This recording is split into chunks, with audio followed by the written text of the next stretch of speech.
जब भारत के financial year 2020-21 के जीडीपी के क्वार्टर वन के फिगर सामने आए थे और उसमें भारत की जीडीपी ग्रोथ रेट -23.9% बताई गई थी, इसके बाद मानो जैसे कि देश में एक भूचाल सा आ गया था।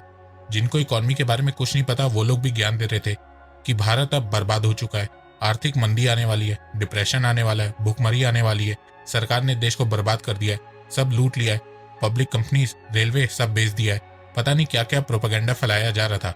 जबकि इसका रीजन सबको पता है कि ये लॉकडाउन की वजह से हुआ है। मैं भी यही कह रहा था, पर कुछ लोगों को मैं भक्त लगने लगा। देखो, जिस तरह लोग सरकार के खिलाफ बोलते हैं और वो लोग देशद्रोही नहीं होते हैं, उसी तरह जो सरकार के सही डिसीजन को सपोर्ट करते हैं और प्रोपेगेंडा को लॉजिकल बातों से काउंटर करते हैं, वो भक्त आईटी सेल या आरएसएस के एजेंट नहीं होते। भारत के जीडीपी ग्रोथ रेट के क्वार्टर टू के फिगर आ चुके हैं और भारत की इकोनॉमी में बहुत ही अच्छी रिकवरी देखने को मिल रही है। जहां क्वार्टर वन में ग्रोथ रेट -23.9% थी, वहीं क्वार्टर टू में ग्रोथ रेट -7.5% पे आ गई है। पर इसके साथ साथ एक बात और सामने आई है कि भारत इस समय टेक्निकल रिसेशन में आ चुका है। वैसे ये सारी बातें मैंने ऑलरेडी 3 महीने पहले ही प्रिडिक्ट कर ली थी और वो मैं आपको वीडियो में आगे बताऊंगा। तो नमस्कार दोस्तों, स्वागत करते हैं आपका चार्जिंग पॉइंट हिंदी में। दोस्तों, आज के इस वीडियो में आप जानेंगे इंडियन इकोनॉमी के रिकवरी के बारे में, रिसेशन के बारे में, फ्यूचर ऑफ इंडियन इकोनॉमी के बारे में और साथ में इस समय कौन कौन से फेक प्रोपेगेंडा चल रहे हैं इकोनॉमी को लेके, उसके बारे में जानने को मिलेगा।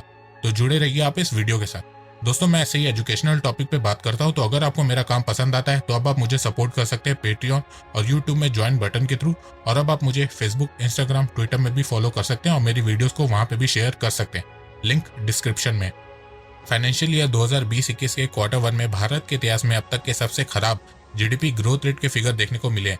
40 साल बाद भारत की जीडीपी ग्रोथ रेट ने नेगेटिव फिगर शो किया था, पर क्वार्टर टू में हालात बहुत सुधरे हैं। भारत की इकोनॉमी अभी भी नेगेटिव है, पर उसने बहुत ही फास्ट रिकवरी के साइन दे दिए हैं। बहुत कम ही लोगों को उम्मीद थी ऐसी रिकवरी की, और उन लोगों में मैं भी शामिल था। मैंने 2-3 महीने पहले ही ये बात कही थी और ये बात मैंने इस वीडियो में 3-4 बार बोली है। क्या इंडियन इकोनॉमी डिप्रेशन में जाएगी? तो इसका जवाब है नहीं, इंडियन इकोनॉमी डिप्रेशन में नहीं जाएगी। डिप्रेशन में किसी देश की अर्थव्यवस्था तब मानी जाती है जब उस देश की जीडीपी ग्रोथ रेट 3 साल तक -10% से ज्यादा होती है। भविष्य में भारत की जीडीपी ग्रोथ रेट में आपको यह देखने को नहीं मिलेगा। सेकंड क्वार्टर में ही जीडीपी ग्रोथ रेट का फिगर -10% से कम होगा। थर्ड और फोर्थ क्वार्टर में जीडीपी ग्रोथ रेट पॉजिटिव में भी जा सकती है। पर इस वीडियो को देखने के बाद कुछ लोगों ने मुझे भक्त बना दिया, पर फाइनली क्वार्टर टू के फिगर आ चुके हैं और जैसे मैंने कहा था वही हुआ। जीडीपी ग्रोथ रेट -10% से कम है। क्वार्टर टू में जीडीपी ग्रोथ रेट -7.5% है। मेरे अलावा कुछ और एजेंसीज ने भी भारत के जीडीपी ग्रोथ रेट के क्वार्टर टू के फिगर का अनुमान लगाया था। जैसे कि अभी कुछ दिनों पहले आरबीआई ने -8.6% ग्रोथ रेट प्रिडिक्ट किया था। इंडिया रेटिंग्स ने -11.9% ग्रोथ रेट प्रिडिक्ट किया था। एसबीआई ने -10.7%, नोमुरा ने -10.4%, केयर रेटिंग्स ने -9.9%, आईसीआरए ने -9.5%, कोटक महिंद्रा बैंक ने -9.1%, डच बैंक ने -9%, बार्कलेज ने -8.5%, मरेल लिंच ने -8.2%, बैंक ऑफ बड़ौदा ने -8%, आईसीआईसीआई बैंक ने -8%, मोतीलाल ओसवाल ने -6%। और अभी इन्हीं अर्थशास्त्रियों का मानना है कि भारत की इकोनॉमी आपको यहाँ से और इम्प्रूव होते हुए दिखेगी, क्योंकि वर्स्ट केस सिनेरियो अब जा चुका है। अब इकोनॉमी में सिर्फ रिकवरी देखने को मिलेगी। अब जानते हैं कि ये रिकवरी हो कैसे रही है। जहां लॉकडाउन के बाद क्वार्टर वन में एग्रीकल्चर सेक्टर को छोड़ के बाकी सेक्टर में बहुत बुरी तरह से गिरावट देखने को मिली थी, वहीं लॉकडाउन खुलने के बाद क्वार्टर टू में वापस से रिकवरी होने लगी है। लोग वापस से काम पे जा रहे हैं, दुकानें खुल रही हैं, कामकाज चालू हो चुका है। इस बार की दीपावली भी इंडियन मैन्युफैक्चरर्स के लिए अच्छी गई है। तो ये सारे साइन इंडियन इकोनॉमी के रिकवरी को शो कर रहे हैं। जहां 2020-21 के क्वार्टर वन में सिर्फ एग्रीकल्चर सेक्टर की ग्रोथ रेट पॉजिटिव में 3.4% थी, वहीं क्वार्टर टू में सेम 3.4% की ग्रोथ रेट बरकरार है। जहां क्वार्टर वन में मैन्युफैक्चरिंग सेक्टर की ग्रोथ रेट बुरी तरह से गिर के -39.3% पे आ गई थी, वहीं क्वार्टर टू में बहुत ही सॉलिड रिकवरी करके 0.6% पे आ गई है। नेगेटिव ग्रोथ से डायरेक्ट पॉजिटिव ग्रोथ में जंप देखने को मिला है। जहां क्वार्टर वन में कंस्ट्रक्शन सेक्टर की ग्रोथ रेट -50.3% पे आ गई थी, वहीं क्वार्टर टू में ग्रोथ रेट -8.6% पे आ गई है। कंस्ट्रक्शन सेक्टर में भी बहुत अच्छी रिकवरी देखने को मिली है। जहां क्वार्टर वन में ट्रेड होटल सेक्टर की ग्रोथ रेट -47% पे आ गई थी, वहीं क्वार्टर टू में ग्रोथ रेट -15.6% पे आ गई है। ट्रेड और होटल में रिकवरी धीरे धीरे देखने को मिलेगी, क्योंकि कोरोना के चलते पूरी दुनिया का टूरिज्म सेक्टर बर्बाद हो चुका है, तो इसका असर धीरे धीरे ही कम होगा। फाइनेंस रियल एस्टेट की बात करें तो क्वार्टर 1 में ग्रोथ रेट -5.3% थी, वहीं क्वार्टर 2 में ग्रोथ रेट -8.1% पे आ गई है। एक्सपेंडिचर की बात करें तो इसमें भी प्राइवेट फाइनल कंजप्शन में क्वार्टर 1 के मुकाबले क्वार्टर 2 में रिकवरी देखने को मिली है।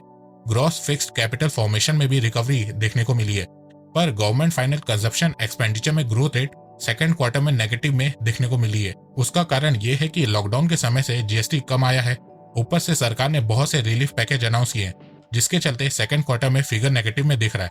क्वार्टर 3 में यहाँ पे आपको रिकवरी होते हुए दिखेगी, क्योंकि लॉकडाउन के खुलने के बाद से जीएसटी कलेक्शन वापस से अच्छा होने लगा है। अनएम्प्लॉयमेंट की बात करें तो यहाँ पे भी रिकवरी देखने को मिल रही है, जहाँ अप्रैल में unemployment rate all time high 23.5% थी, वहीं अक्टूबर में अनएम्प्लॉयमेंट रेट 6.98% पे आ गई है। 27 नवंबर 2020 की बात करें तो अनएम्प्लॉयमेंट रेट 6.5% है। ये डाटा CMIE के द्वारा दिया गया है। इसकी लिंक डिस्क्रिप्शन में, आप अपने स्टेट के भी अनएम्प्लॉयमेंट के फिगर को चेक कर सकते हैं। इसके अलावा पैसेंजर व्हीकल, मोटरसाइकिल और स्कूटर प्रोडक्शन में वापस से पॉजिटिव ग्रोथ रेट देखने को मिल रही है। जीएसटी ई-वे बिल्स में ग्रोथ देखने को मिल रही है। कार्गो, रेल और एयर पैसेंजर में भी ग्रोथ देखने को मिल रही है। कोल प्रोडक्शन और थर्मल जनरेशन में भी ग्रोथ देखने को मिल रही है। लॉकडाउन खुलने के बाद पेट्रोल और डीजल कंजप्शन भी बढ़ रहा है, तो इन सारे इंडिकेटर से ये समझ में आ रहा है कि इंडियन इकोनॉमी अब फुल रिकवरी मोड में आ चुकी है और आने वाले 2 क्वार्टर में आपको जीडीपी ग्रोथ रेट के फिगर पॉजिटिव में देखने को मिलेंगे। और ये चीज अब ग्लोबल रेटिंग एजेंसीज को भी नजर आ रही है। इसीलिए अब ग्लोबल रेटिंग एजेंसीज ने भारत की जीडीपी ग्रोथ रेट के फिगर को रिवाइज करना स्टार्ट कर दिया है। जहां मोदीज ने भारत की ग्रोथ रेट 2020-21 में -9.6% प्रिडिक्ट की थी, वहीं अब मोदीज ने -8.9% प्रिडिक्ट की है।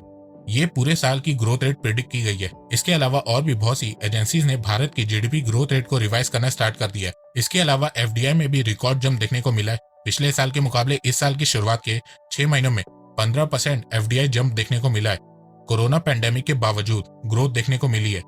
जहां 2019-20 में शुरुआत के 6 महीनों में $26 बिलियन का एफडीआई भारत आया था, वहीं इस साल $30 बिलियन का एफडीआई भारत आया है। पिछले साल के क्वार्टर 2 और इस साल के क्वार्टर 2 को कंपेयर करें तो 2019-20 के क्वार्टर 2 में $9.7 बिलियन का एफडीआई भारत आया था, वहीं इस साल क्वार्टर 2 में $23.4 बिलियन का एफडीआई भारत आया है।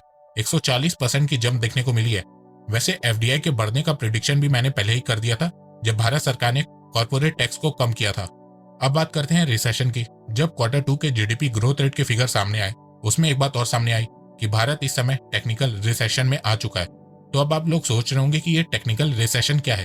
तो मैं आपको बता दूं कि जब किसी भी देश की ग्रोथ रेट गिर के नेगेटिव में चली जाती है और कम से कम 2 क्वार्टर नेगेटिव में ही रहती है, उसे टेक्निकल रिसेशन कहते हैं। और ये बात भी मैंने पहले ही बता दी थी कि भारत रिसेशन में आ चुका है। पर मैं आपको एक बात और बता दूं कि ये पहली बार नहीं है कि भारत रिसेशन में आया है। फाइनेंशियल ईयर 2020-21 से पहले भारत ने अब तक 4 बार जीडीपी ग्रोथ रेट के नेगेटिव फिगर शो किए।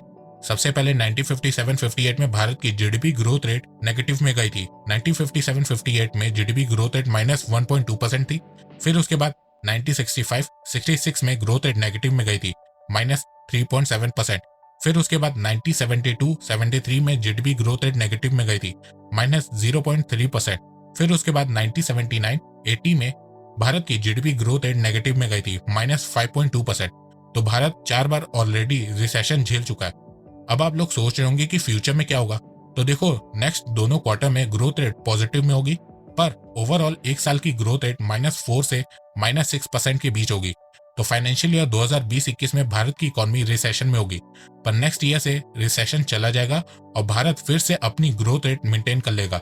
पर अगर भारत में कोरोना की सेकेंड वेव आती है और फिर से लॉकडाउन होता है, तो रिसेशन और लंबा चलेगा। अब थोड़ी प्रोपेगेंडा की बात कर लेते हैं। जैसे ही 2020-21 के जीडीपी ग्रोथ रेट के क्वार्टर 2 के फिगर सामने आए, वैसे ही प्रोपेगेंडा स्टार्ट हो गया, जिसे आम लोग समझ नहीं पा रहे। जैसे कि आप इस फिगर में देख सकते हैं कि बिजनेस टुडे ने कितने अच्छे तरीके से एक प्रोपेगेंडा सेट किया है।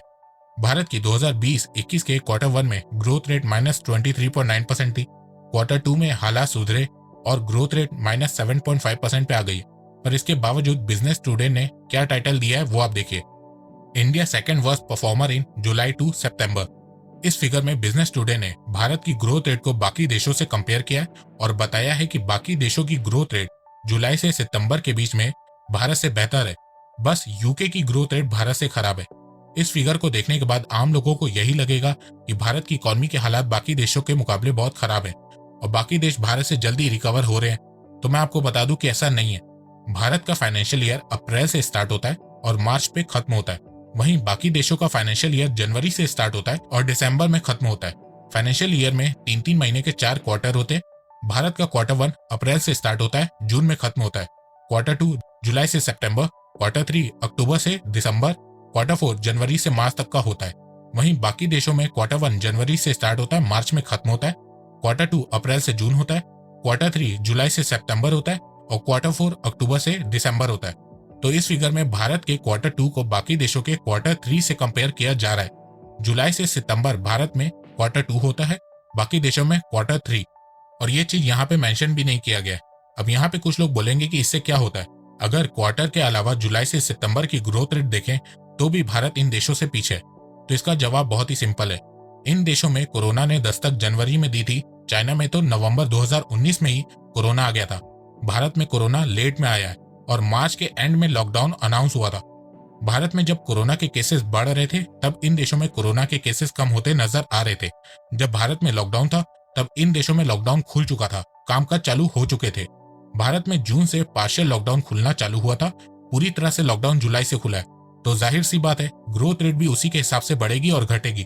जहां पे लॉकडाउन पहले खुला है उस देश की इकोनॉमी पहले रिवाइव होगी, जहां देरी से खुला है वहां देरी से रिवाइव होगी। तो यहाँ पे कंपैरिजन बनता ही नहीं है। अगर कंपैरिजन करना ही था तो जब पूरे साल का फिगर आ जाए तब कंपेयर करो, पर ये लोग ऐसा नहीं करेंगे क्योंकि इससे प्रोपेगेंडा नहीं फैलेगा।